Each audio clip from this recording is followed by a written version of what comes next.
नमस्कार। गीता ज्ञान में आपका स्वागत है। आज हम जानेंगे अध्याय 11 के श्लोक 11.1 से 11.15 तक का अर्थ। अर्जुन उवाच मदनुग्रहाय परम गुह्यमध्यात्म संगीतम यत्त्वयोक्तं वचस्तेन मोहोय विगतो मम।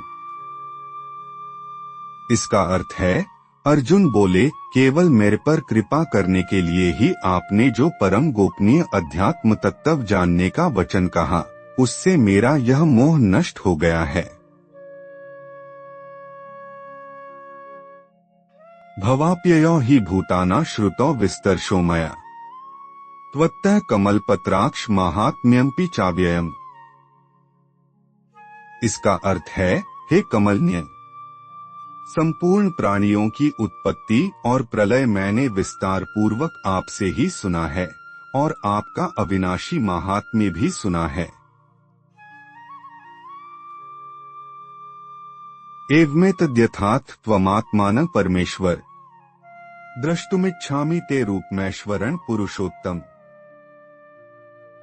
इसका अर्थ है, हे पुरुषोत्तम, आप अपने आप को जैसा कहते हैं यह वास्तव में ऐसा ही है। हे परमेश्वर, आपके ईश्वर संबंधी रूप को मैं देखना चाहता हूँ।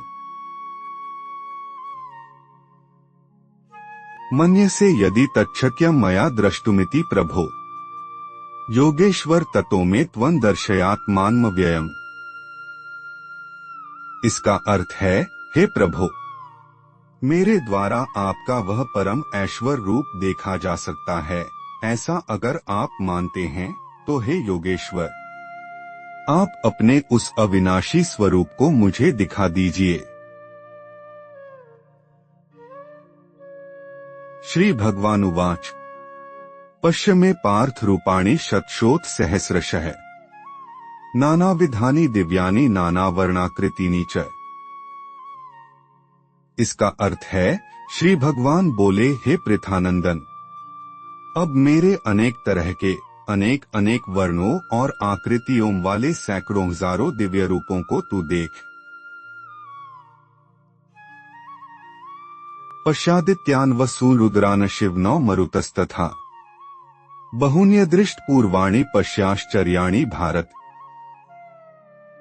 इसका अर्थ है, हे भरतवंशोद्भव अर्जुन, तू 12 आदित्यों को, 8 वसुओं को, 11 रुद्रों को और 2 अश्विनी कुमारों को तथा 49 मरुदगणों को देख, जिनको तूने पहले कभी देखा नहीं। ऐसे बहुत से आश्चर्यजनक रूपों को भी तू देख। इहैकस्थं जगत्कृत्स न पश्याद्य सचराचरम् मम देहे गुडाकेश यच्चान्यद्द्रष्टुमिच्छसि। इसका अर्थ है, हे नींद को जीतने वाले अर्जुन, मेरे इस शरीर के एक देश में चराचर स्थित संपूर्ण जगत को अभी देख ले। इसके सिवाय तू और भी जो कुछ देखना चाहता है वह भी देख ले। न तु मां शक्यसे द्रष्टुमनेनैव स्वचक्षुषा दिव्यं ददामि ते चक्षुः पश्य मे योगमैश्वरम्। इसका अर्थ है, परंतु तू अपनी इस आंख से अर्थात चर्मचक्षु से मेरे को देख ही नहीं सकता, इसलिए मैं तुझे दिव्य चक्षु देता हूँ जिससे तू मेरी ईश्वर संबंधी सामर्थ्य को देख। संजय उवाच एवमुक्त्वा ततो राजन् महायोगेश्वरो हरियः दर्शयामास पार्थाय परम रूपमेश्वरम्। इसका अर्थ है, संजय बोले, हे राजन, ऐसा कहकर फिर महायोगेश्वर भगवान श्री कृष्ण ने अर्जुन को परम ऐश्वर्य रूप दिखाया। अनेक वक्त्रन्यन्मनेकाद्भुत दर्शनम अनेक दिव्याभरण दिव्यानेको द्यतायुधम दिव्यमाल्याम्बरधरण दिव्यगंधानुलेपन सर्वाश्चर्यमेण देवमनंतम विश्वतोमुखम। इसका अर्थ है, जिसके अनेक मुख और नेत्र हैं, अनेक तरह के अद्भुत दर्शन हैं, अनेक दिव्य आभूषण हैं, हाथों में उठाए हुए अनेक दिव्य आयुध हैं तथा जिनके गले में दिव्य मालाएं हैं, जो दिव्य वस्त्र पहने हुए हैं, जिनके ललाट तथा शरीर पर दिव्य चंदन कुमकुम आदि लगा हुआ है, ऐसे संपूर्ण आश्चर्यमय अनंत रूप वाले तथा चारों तरफ मुख वाले देव अपने दिव्य स्वरूप को भगवान ने दिखाया। दिवि सूर्य सहस्रस्य भवेद्युत्पदुत्थिता यदि भाः सदृशी सा स्याद्भासस्तस्य महात्मनः। इसका अर्थ है, अगर आकाश में एक साथ हजारों सूर्य उदित हो जाए तो भी उन सबका प्रकाश मिलकर उस महात्मा विराट रूप परमात्मा के प्रकाश के समान शायद ही हो। तत्रैकस्थं जगत्कृत्स्न प्रविभक्तम नेकथा अपश्यत् देव देवस्य शरीरे पांडवस्तदा। इसका अर्थ है, उस समय अर्जुन ने देवों के देव भगवान के उस शरीर में एक जगह स्थित अनेक प्रकार के विभागों में विभक्त संपूर्ण जगत को देखा।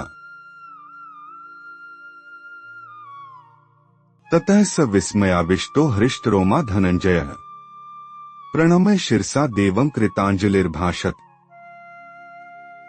इसका अर्थ है, भगवान के विश्वरूप को देखकर अर्जुन बहुत चकित हुए और आश्चर्य के कारण उनका शरीर रोमांचित हो गया। वे हाथ जोड़कर विश्वरूप देव को मस्तक से प्रणाम करके बोले। अर्जुन उवाच पश्यामि देवांस्तव देवदेहे सर्वांस्तथा भूतविशेष संधान ब्रह्मांडमीश कमलासस्थ मृषिश्च सर्वानुर्गाश्च दिव्यान। इसका अर्थ है, अर्जुन बोले, हे देव, मैं आपके शरीर में संपूर्ण देवताओं को, प्राणियों के विशेष विशेष समुदायों को, कमलासन पर बैठे हुए ब्रह्मा जी को, शंकर जी को, संपूर्ण ऋषियों को और संपूर्ण दिव्य सर्पों को देख रहा हूँ। ये थे अध्याय 11 के श्लोक 11.1 से 11.15 तक के अर्थ। अगले वीडियो में हम आगे के श्लोक जानेंगे। तब तक के लिए जय श्री राधा कृष्ण।